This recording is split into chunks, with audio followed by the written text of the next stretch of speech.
Assalamualaikum warahmatullahi wabarakatuh. Perkenalkan, nama saya Bima Nur Pratama.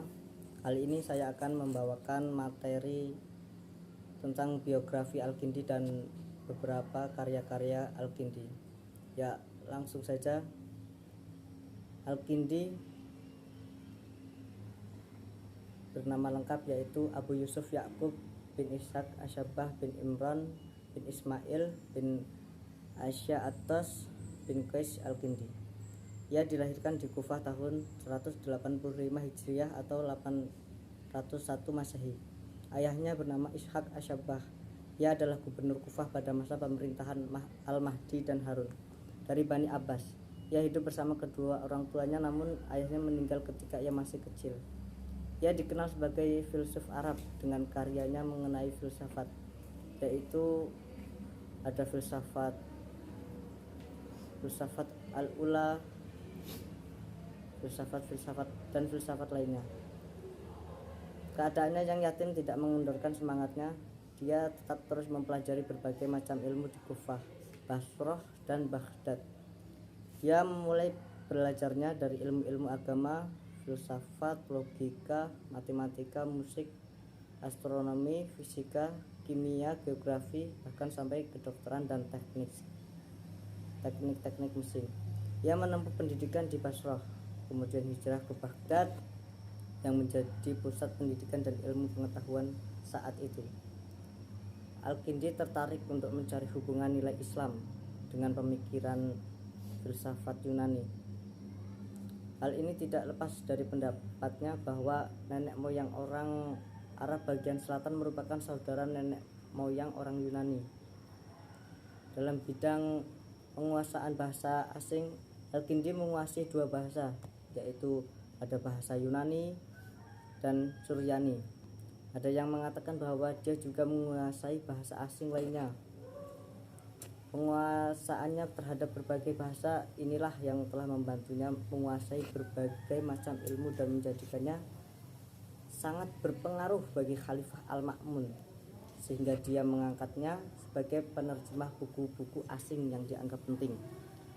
Sepanjang hayat beliau telah dianggap sebagai ahli filsafah muslim dan paling agung. Berkat kejeliannya dalam menggeluti ilmu filsafat, maka nama-nama hebat seperti Al-Farabi dan Ibnu Sina merujuk kepada hasil karya beliau. Pendekatannya dalam bidang falsafah bukanlah hasil pemikiran yang asal, tetapi merangkumi penulisan Aristoteles dan Plato.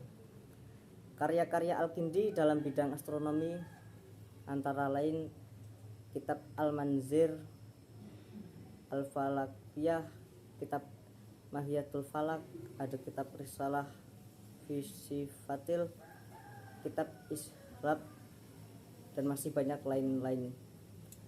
Dalam bidang ilmu alam dan fisika yaitu kitab Ilmu Ar-Rudi wa Al-Barqi wa At-Tastalji wa Asy-Syahwaik wa Al-Madhar, kitab yang menafsiri fenomena alam. Kitab Fi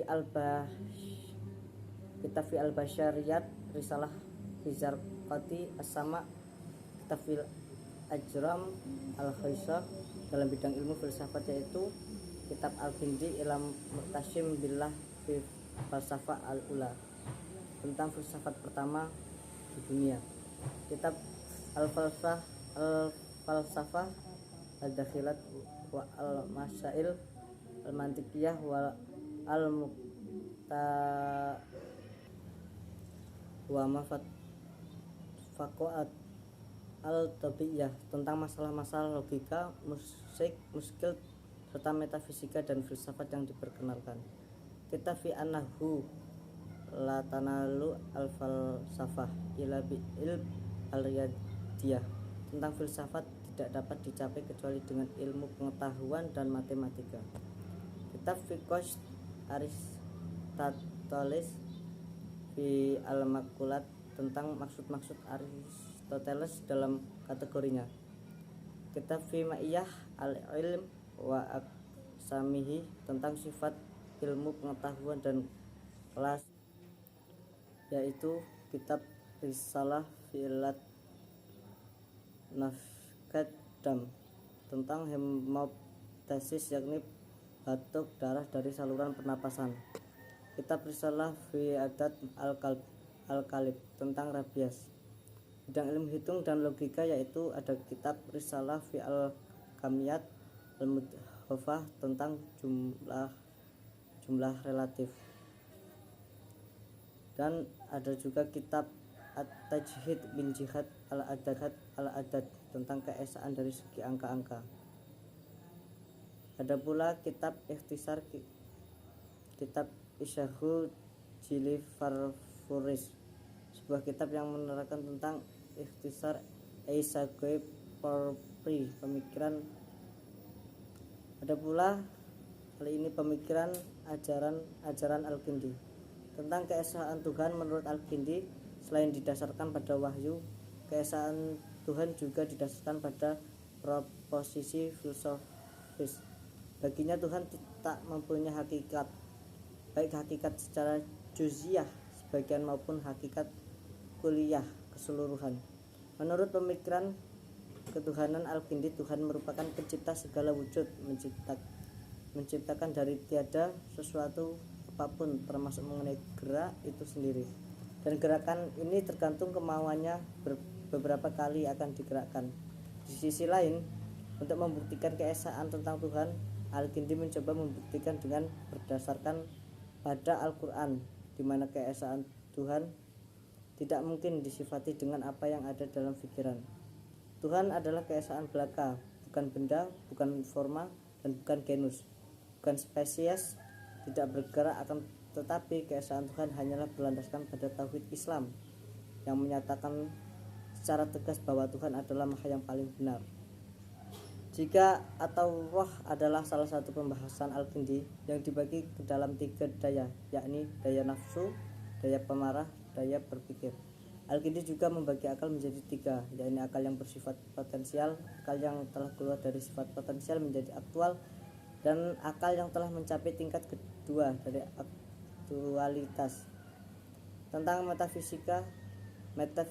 Metafisika adalah cabang filsafat yang mempelajari penjelasan asal atau hakikat objek fisik di dunia. Metafisika membahas sesuatu yang sangat umum dan mendasar. Kajian metafisika akan mempertanyakan apa itu alam, siapa yang menciptakan alam, untuk apa alam diciptakan. Jadi pertanyaan-pertanyaan yang sangat mendasar inilah yang dikaji oleh metafisika. Memaknai metafisika, Al-Kindi lebih spesifik dari Aristoteles, yakni menyebutkan dengan nama filsafat awal, al-falsafah ula. Metafisika baginya adalah ilmu yang membahas sesuatu yang tidak bergerak, atau ilmu yang membahas sesuatu yang bersifat ilahi. Menurutnya, ia adalah ilmu filsafat yang paling mulia, karena ia mempelajari ilmu tentang kebenaran awal yang menjadi sebab dari segala kebenaran Al-Kindi.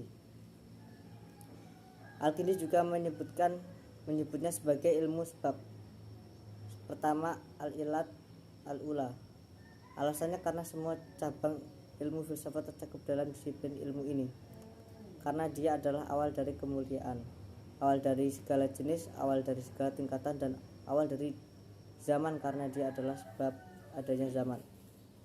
Permasalahan yang diangkat dalam pemikiran metafisika Al-Kindi tidak sama persis dengan apa yang dikaji oleh metafisika lainnya, Aristoteles, dan para filsuf muslim lainnya.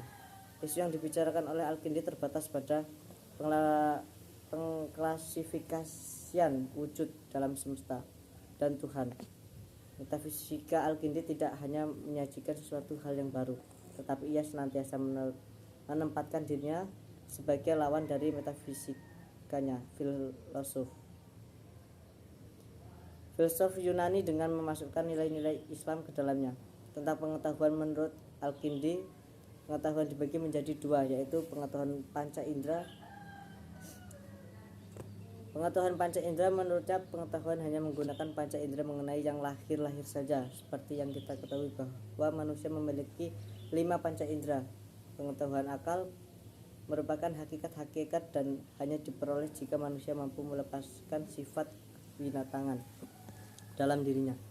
Maksudnya, manusia menggunakan akal yang sehat tentang etika. Dalam hal Ini etika Al-Kindi berhubungan erat dengan definisi mengenai filsafat. Filsafat upaya meneladani perbuatan-perbuatan Tuhan sejauh dapat dijangkau oleh manusia. Yang dimaksud dengan definisi ini ialah agar manusia memiliki keutamaan yang sempurna. Juga sebagai latihan untuk mati, yang dimaksud ialah mematikan hawa nafsu untuk memperoleh keutamaan. Kenikmatan hidup lahiriah adalah keburukan. Bekerja untuk memperoleh kenikmatan lahiriah berarti meninggalkan penggunaan akal.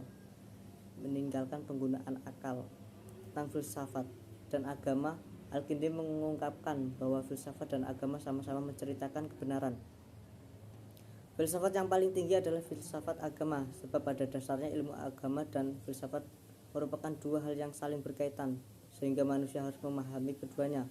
Menurut Profesor Nasrun, sarjana hukum, mengemukakan bahwa filsafat yang sejati haruslah berdasarkan kepada agama. Malah filsafat yang sejati itu terkandung dalam agama.